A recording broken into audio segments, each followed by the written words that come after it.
ഉച്ചത്തിൽ ചൊന്നെന്നെ നാഥാനിഷ്ടപ്പെട്ടാൽ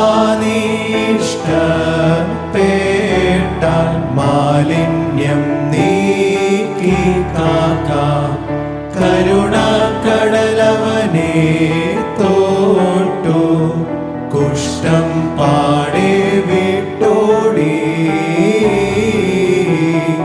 വേദന കാറ്റാൻ മേലിൽ നിന്നോലകം ചേർന്ന മാനവ വൈദ്യാതേ സ്തോത്രം. പിതാവും പുത്രനും പരിശുദ്ധ റൂഹായുമായ സത്യമുള്ള ഏകദൈവത്തിൻ്റെ തിരുനാമത്തിൽ തനിക്ക് സ്തുതി. നമ്മുടെ മേൽ തൻ്റെ കരുണയും മനോഗുണവും എന്നേക്കും ഉണ്ടായിരിക്കട്ടെ. ആമീൻ. കർത്താവിൽ ഏറ്റവും സ്നേഹമുള്ളവരെ, പരിശുദ്ധ വലിയ നോമ്പിൻ്റെ രണ്ടാമത്തെ ഞായറാഴ്ചയിലേക്ക് നമ്മൾ പ്രവേശിക്കുകയാണ്. ഈ ആഴ്ചയിലെ ചിന്താവിഷയം കുഷ്ഠരോഗിയെ നമ്മുടെ കർത്താവും രക്ഷിതാവുമായ യേശുക്രിസ്തു തൊട്ടു സൗഖ്യമാക്കിയ സംഭവമാണ്. ശുദ്ധീകരണത്തിൻ്റെ ഞായറാഴ്ച എന്നും പിതാക്കന്മാർ ഈ ഞായറാഴ്ചയെ വിശേഷിപ്പിക്കുന്നുണ്ട്. ശുദ്ധമുള്ള മർക്കോസിൻ്റെ സുവിശേഷത്തിലും മത്തായിയുടെ സുവിശേഷത്തിലും ലൂക്കോസിൻ്റെ സുവിശേഷത്തിലും സമാന്തര സുവിശേഷങ്ങളിലെല്ലാം ഈ സംഭവം സമാനതകളോടെ രേഖപ്പെടുത്തിയിട്ടുണ്ട്. വിശുദ്ധ കുർബാനയുടെ ഏവങ്കേലിയൻ വിശുദ്ധ ലൂക്കോസിൻ്റെ സുവിശേഷം 5-ാം അധ്യായം 12 മുതൽ 16 വരെയുള്ള വാക്യങ്ങളാണ്. 5:12 നമ്മൾ വായിക്കുന്നുണ്ട്, യേശുവിൻ്റെ അടുക്കൽ മുഴുവൻ കുഷ്ഠം നിറഞ്ഞ ഒരു മനുഷ്യൻ യേശുവിനെ സമീപിച്ചു. നിനക്ക് മനസ്സുണ്ടെങ്കിൽ എന്നെ ശുദ്ധനാക്കാൻ കഴിയും എന്ന് കവിഴ്ന്ന് വീണ് അപേക്ഷിച്ചു. അപ്പോൾ നമ്മുടെ കർത്താവും രക്ഷിതാവുമായ യേശുക്രിസ്തു പറഞ്ഞു, എനിക്ക് മനസ്സുണ്ട്, നീ ശുദ്ധനാകുക എന്ന് പറഞ്ഞുകൊണ്ട് ഈ കുഷ്ഠരോഗിയെ തൊട്ടു. തൽക്ഷണം അവൻ്റെ കുഷ്ഠം അവനെ വിട്ടുമാറി.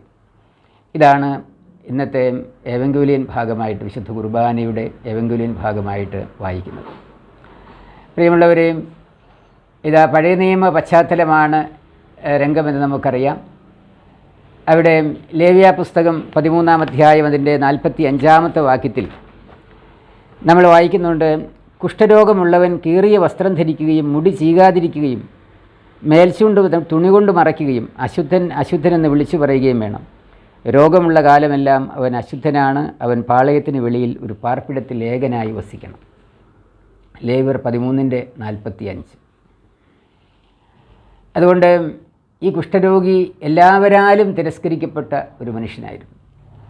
അവൻ പാളയത്തിന് പുറത്താണ് അവൻ്റെ സ്ഥാനം. അവൻ അശുദ്ധൻ അശുദ്ധനെന്ന് വിളിച്ചു പറഞ്ഞുകൊണ്ട് സഞ്ചരിക്കേണ്ടവനാണ്. അപ്പോൾ ഇതാ എല്ലാ രീതിയിലും കുടുക്കിൽപ്പെട്ടുപോയ ഒരു മനുഷ്യൻ, ഒരു തരത്തിലും രക്ഷപ്പെടാൻ കഴിയാതെ ഞെരുങ്ങുന്ന ഒരു മനുഷ്യൻ. ദൈവത്തിൻ്റെ അത്ഭുതകരമായ ഒരു പ്രവൃത്തി എന്ന വണ്ണം ഈ മനുഷ്യൻ യേശുവിൻ്റെ മുമ്പിൽ വന്നു പെട്ടു എന്നുള്ളതാണ്. യേശുവിൻ്റെ മുമ്പിലേക്ക് വരുന്നവരെല്ലാം, യേശുവിനെ കണ്ടുമുട്ടുന്നവരെല്ലാം ഒരുപക്ഷേ ജീവിതത്തിൽ ഇത്തരം സന്ദർഭങ്ങളിലൂടെ കടന്നു പോകുന്നവരാണ്. ആരാലും രക്ഷിക്കപ്പെടാൻ കഴിയാത്ത വിധം ഞെരുങ്ങിയിരിക്കുന്ന ഒരു വ്യക്തി. ന്യായപ്രമാണത്തിന് ഈ കുഷ്ഠരോഗിയെ രക്ഷിക്കാനായിട്ട് സാധിച്ചില്ല. ന്യായപ്രമാണം നിയമം പറയുന്നുണ്ട്, അനുഷ്ഠാനങ്ങൾ പറയുന്നുണ്ട്. ഇതാ ഒരു വ്യക്തി അനുസരിക്കേണ്ടതായ മൂല്യങ്ങളെക്കുറിച്ച് പറയുന്നുണ്ട്. എന്നാൽ അത് ഈ കുഷ്ഠരോഗിയെ രക്ഷപ്പെടുത്തിയില്ല. അതുകൊണ്ട് അവൻ ഒരുപക്ഷെ അശുദ്ധനായി തീർന്നു. ന്യായപ്രമാണത്തിൻ്റെ മുന്നിൽ അശുദ്ധനായി തീർന്നു. അവൻ രോഗബാധിതനായി പാളയത്തിന് പുറത്തായി. അങ്ങനെ പാളയത്തിനകത്ത് പ്രവേശിക്കാൻ കഴിയാതെ പുറത്ത് കൂടാരമടിച്ച് കിടക്കുന്ന ഈ മനുഷ്യൻ യേശുവിൻ്റെ മുമ്പിൽ വന്ന് പെടുന്നു. അപ്പോൾ യേശുവിനോട് ഈ മനുഷ്യൻ പറയുകയാണ്, നിനക്ക് മനസ്സുണ്ടെങ്കിൽ എന്നെ ശുദ്ധനാക്കാനായി സാധിക്കും എന്ന്. ഈ കുഷ്ഠരോഗിയുടെ ഈ സംഭാഷണത്തിൽ നിന്ന് 2 കാര്യങ്ങൾ നമുക്ക് മനസ്സിലാക്കാനായിട്ട് സാധിക്കും. ഒന്ന്, എല്ലാവരാലും പരിത്യജിക്കപ്പെട്ട ഈ മനുഷ്യന് യേശുവിലുള്ള വിശ്വാസം വർദ്ധിച്ചു വന്നു. അവൻ യേശുവിൽ വിശ്വസിച്ചു. അതുകൊണ്ടാണ് അവൻ പറയുന്നത്, നിനക്ക് മനസ്സുണ്ടെങ്കിൽ എന്നെ ശുദ്ധനാക്കാൻ കഴിയുമെന്ന്. ന്യായപ്രമാണത്തിന് കഴിയാത്തൊരു കാര്യം യേശുവിന് കഴിയും എന്ന ഇതാ ദൈവിക നിയമത്തെ അല്ലെങ്കിൽ പുതിയ നിയമ വിശ്വാസത്തെ ഇവിടെ ഈ കുഷ്ഠരോഗി ഉറക്കെ പറയുകയാണ്. അപ്പോൾ ഇവൻ്റെ ഞെരുക്കത്തിൻ്റെ നാളുകളിൽ ഇവന് വിശ്വാസം വർദ്ധിച്ചു കിട്ടി. യേശുവിൽ വിശ്വസിക്കുവാനുള്ള വലിയ കൃപയും കരുത്തും അവന് ലഭിച്ചു. വീണ്ടും ഇവൻ പറയുന്നൊരു കാര്യമുണ്ട്, നിനക്ക് മനസ്സുണ്ടെങ്കിൽ എന്നെ ശുദ്ധനാക്കാനായിട്ട് കഴിയും. അപ്പോൾ യേശുവിൻ്റെ മനസ്സ്, യേശുവിൻ്റെ ഇഷ്ടം, അത് മാത്രമേ അവനിൽ നിറവേറാനായിട്ട് അവൻ ആഗ്രഹിച്ചു. യേശുവിൻ്റെ ഇഷ്ടത്തിന് വിരോധമായി തൻ്റെ ഇഷ്ടത്തിൻ്റെ ബന്ധനത്തിലായിരുന്നില്ല ആ കുഷ്ഠരോഗി. അതുകൊണ്ട് ഇത് കർത്തൃപ്രാർത്ഥനയുടെ വേറൊരു വ്യാഖ്യാനമായിട്ട് നമുക്ക് കാണാൻ കഴിയും. ശുദ്ധമുള്ള ലൂക്കോസിൻ്റെ സുവിശേഷം 11-ാം അധ്യായം അതിൻ്റെ 1 മുതലുള്ള വാക്യങ്ങളിൽ നമ്മളിങ്ങനെ വായിക്കുന്നുണ്ട്. യേശു ഒരിടത്ത് പ്രാർത്ഥിച്ചുകൊണ്ടിരുന്നു. അപ്പോൾ ശിഷ്യന്മാർ അവനെ സമീപിച്ച്, യോഹന്നാൻ തൻ്റെ ശിഷ്യന്മാരെ പ്രാർത്ഥിക്കാൻ പഠിപ്പിച്ചതുപോലെ ഞങ്ങളെയും പ്രാർത്ഥിക്കാൻ പഠിപ്പിക്കണമേ എന്ന് പറഞ്ഞപ്പോൾ യേശു കർത്തൃപ്രാർത്ഥന പറഞ്ഞു കൊടുക്കുന്നുണ്ട്. അവിടെ ദൈവത്തിൻ്റെ ഇഷ്ടം ഞങ്ങളിൽ നിറവേറണമേ എന്നാണ് കർത്തൃപ്രാർത്ഥനയുടെ മർമ്മം എന്ന് പറയുന്നത്. അതിവിടെ ഈ കുഷ്ഠരോഗി യേശുവിനോട് പ്രഖ്യാപിക്കുകയാണ്, നിനക്ക് മനസ്സുണ്ടെങ്കിൽ എന്നെ ശുദ്ധനാക്കാനായി കഴിയും.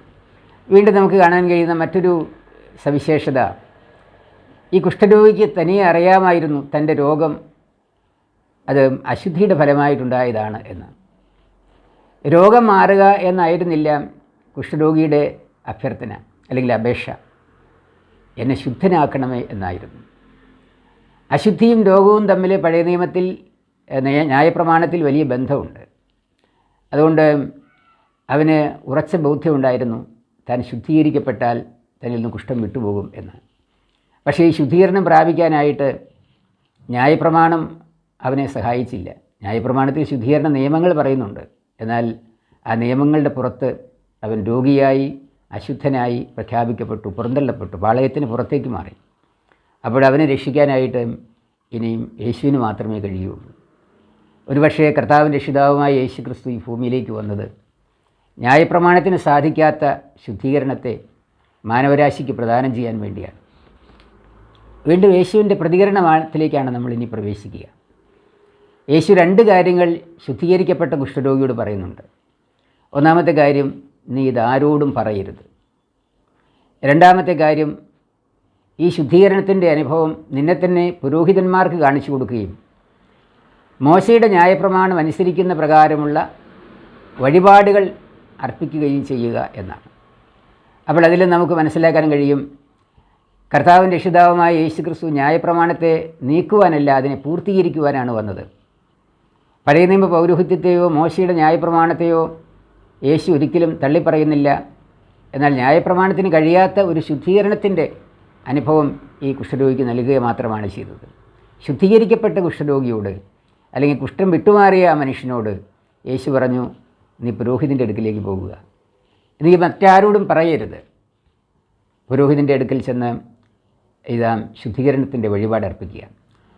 ലേവ്യ പുസ്തകം 14-ാം അധ്യായം 1-2 വാക്യങ്ങൾ നമ്മൾ കാണുന്നുണ്ട്.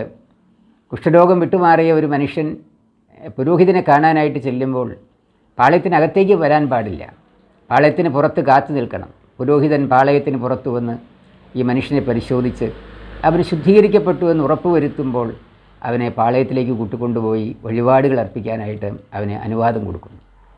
അപ്പോൾ ഇത്തരത്തിൽ അവൻ പുരോഹിതനെ സമീപിക്കുന്നു. പ്രിയമുള്ളവരെ, എന്തുകൊണ്ടാണ് കർത്താവ് ഇത് ആരോടും പറയരുത് എന്ന് പറഞ്ഞത്? ഇതൊരു ദുരൂഹവചനമായിട്ടാണ് കണക്കാക്കപ്പെടുന്നത്. അതിൻ്റെ കാരണം വളരെ വ്യക്തമാണ്. പുതിയ നിയമ ബലി കർത്താവ് അനുഷ്ഠിച്ചിരുന്നില്ല. അപ്പോൾ ഇവിടെ സംഭവിച്ചത്, ഇതാ കുഷ്ഠരോഗിയെ ശുദ്ധമാക്കിക്കൊണ്ട് അവൻ്റെ പാപങ്ങൾ ക്ഷമിച്ചുകൊണ്ട് അവൻ്റെ അശുദ്ധി അവനിൽ നീക്കിക്കൊണ്ട് പുതിയ നിയമ ബലിയുടേതായ അനുഭവത്തെ കർത്താവ് മുന്നമേ പ്രദാനം ചെയ്തു. അത് ഒരടയാളമായിരുന്നു. യഥാർത്ഥത്തിൽ ഈ അടയാളം വിരൽ ചൂണ്ടുന്നത് കർത്താവിൻ്റെ ക്രൂശിലെ ബലിയോടാണ്. അതുകൊണ്ട് ഈ കാലഘട്ടത്തിൽ നമ്മൾ ഈ വചനത്തെ പഠിക്കുമ്പോൾ, ഈ അത്ഭുതത്തെ ചിന്തിക്കുമ്പോൾ, ധ്യാനിക്കുമ്പോൾ നമുക്ക് മനസ്സിലാക്കാൻ കഴിയും, അശുദ്ധനായ ഏത് വ്യക്തിക്കും ശുദ്ധീകരണം പ്രാപിക്കാനായിട്ട് യേശുക്രിസ്തുവിൻ്റെ ബലി മതിയായതാണ്. അവൻ ക്രൂശിൽ ബലിയായി തീർന്നു. അതുവഴിയായി മാനവരാശിയുടെ ശുദ്ധീകരണം, പാപമോചനം അവൻ നേടിയെടുത്തു കഴിഞ്ഞു. ഇപ്രകാരം ശുദ്ധീകരണം പ്രാപിക്കുന്ന ഒരു വ്യക്തി, അതിൻ്റെ ഉടമ്പടി, പുതിയ നിയമത്തിൻ്റെതായ ഉടമ്പടി എന്ന് പറയുന്നത് വിശുദ്ധ കുർബാന എന്ന ആരാധനയാണ്. തൻ്റെ പാപങ്ങൾ ഏറ്റുപറഞ്ഞ് കുമ്പസാരിച്ച് വിശുദ്ധ കുർബാന സ്വീകരിച്ച് വിശുദ്ധീകരണത്തിലേക്ക് പ്രാപിക്കാനായിട്ട് സാധിക്കും. പാപങ്ങൾ മൂകജന്തുക്കളുടെ മേൽ ആവഹിച്ച ശേഷം അതിനെ ബലി അർപ്പിക്കുന്ന ഒരു പതിവാണ് പഴയ നിയമസഭയിൽ ഉണ്ടായിരുന്നത്. നമ്മുടെ കർത്താവിൻ്റെ രക്ഷിതാവുമായ യേശു ക്രിസ്തു നമ്മുടെ മാനവരാശിയുടെ മുഴുവൻ പാപങ്ങളെ ഏറ്റെടുത്ത് ഒരിക്കലായിട്ട് ബലിയായി തീർന്നു. ആ ബലിയുടെ ആവിഷ്കാരമാണ്, പുനരവതാരമാണ്, അല്ലെങ്കിൽ ആ ബലി തന്നെയാണ് വിശുദ്ധ കുർബാന എന്ന ആരാധന.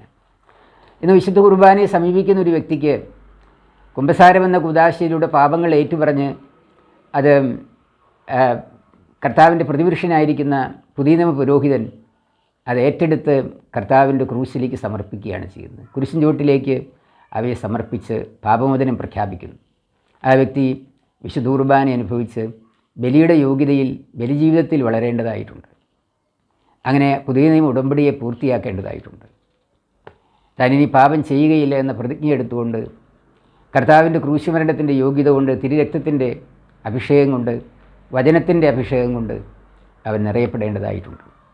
അതുകൊണ്ട് ദഹനബലികളും ഹോമയാഗങ്ങളും അതിനേക്കാൾ ഉപരിയായി വിശുദ്ധ കുർബാന വിജ്ഞാനത്തിൻ്റെ ബലിയാണ്. അത് പാപമോചനത്തിൻ്റെ എന്നേക്കുമായുള്ള ബലിയാണ്. അത് രക്താർപ്പിതമല്ലാത്ത ബലിയാണ്.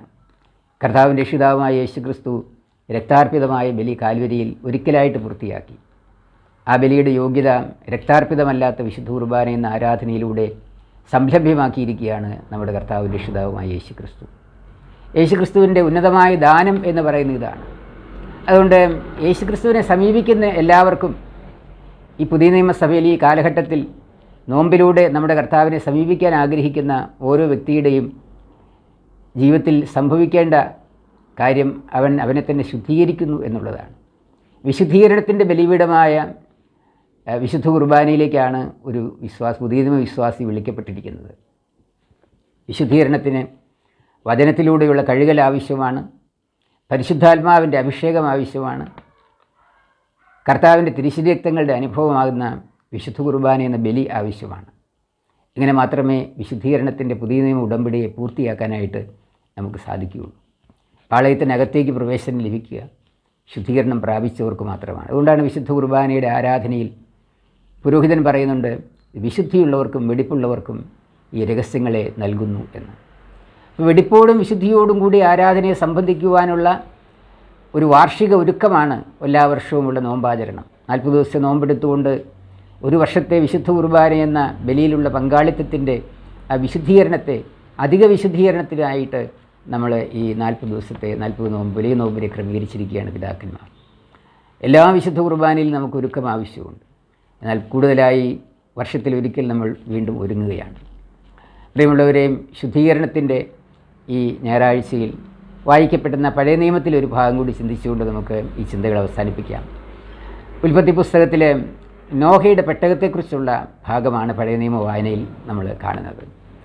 അവിടെ നോഹയുടെ പെട്ടകം ഇതാ മാനവരാശിയെ, ജീവജാലങ്ങളെ മുഴുവൻ യഹോവയായ ദൈവം നശിപ്പിക്കാനായിട്ട് ആഗ്രഹിച്ചപ്പോൾ നോഹയെയും കുടുംബത്തെയും അവൻ നീതിയുള്ളവനായി കണ്ടെത്തി.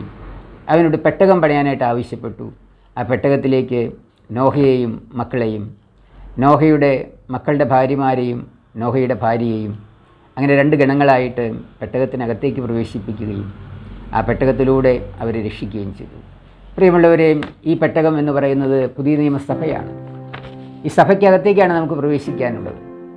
സഭയിൽ പുരോഹിതനുണ്ട്, വിശുദ്ധ ആരാധനയുണ്ട്, തിരുവചനമുണ്ട്, വചനത്തിൻ്റെ അഭിഷേകമുണ്ട്, തിരുശരീര രക്തങ്ങൾ നൽകപ്പെടുന്നുണ്ട്. അങ്ങനെ പരിശുദ്ധ സഭയാകുന്ന ഈ കൂടാരത്തിലേക്ക്, ഈ പെട്ടകത്തിലേക്ക് പ്രവേശിച്ചുകൊണ്ട് നാം രക്ഷ പ്രാപിക്കണം. യേശു ക്രിസ്തുവിലൂടെയുള്ള വിശുദ്ധീകരണത്തെ പ്രാപിക്കണമെന്നാണ് ഈ ആഴ്ചയിലെ നമ്മുടെ ചിന്താവിഷയം. വിശുദ്ധീകരണത്തിൻ്റെ ഈ ഞായറാഴ്ചയിൽ വിശുദ്ധിയിൽ നിന്ന് വിശുദ്ധിയിലേക്ക്, അധിക വിശുദ്ധിയിലേക്ക് വളരുവാനായിട്ട് ഈ ഞായറാഴ്ചയിലെ ആരാധനയും വചനകേൾവിയും നമ്മളെ ഓരോരുത്തരെയും സഹായിക്കട്ടെ എന്ന് പ്രാർത്ഥിക്കുന്നു. പിതാവിൻ്റെയും പുത്രൻ്റെയും പരിശുദ്ധ റൂഹായുടെയും നാമത്തിൽ തന്നെ ആമേൻ.